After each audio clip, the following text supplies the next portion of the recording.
আসসালামু আলাইকুম friend, welcome to a new mini blog. তো কেমন আছো বন্ধুরা?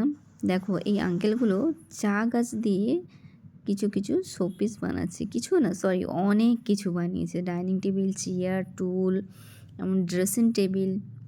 আমি তো দেখে পুরো অবাক। আমার এত ভালো লাগছিল যে চা গাছ দিয়ে এত সুন্দর জিনিস হয়। আমার তো এই ফার্স্ট টাইম দেখলাম যে চা গাছের যে এত সুন্দর সুন্দর জিনিস হয়। মানুষের হাতের কারুকার্য কত সুন্দর, হস্তশিল্পের মেলায় না গেলে কেউ বুঝতে পারবে না। তার অপোজিট সাইডে ছিল বেতের জিনিস। বেতের জিনিস সব জায়গাতেই অ্যাভেলেবেল থাকে, তো এটা তো সব জায়গাতেই দেখা যায়। বাট এই চা গাছের জিনিসগুলো, চা গাছ দিয়ে বানানো জিনিসগুলো আমি ফার্স্ট টাইম দেখা। তো তারপরে দেখো এগুলো হচ্ছে জুট দিয়ে বানানো। তো এই জুট দিয়ে আউল শেপ দিয়েছে, কি কি দিয়েছে আমি বলতে পারবো না, বাট খুবই সুন্দর লাগছিল ছোট ছোট পাখিগুলো।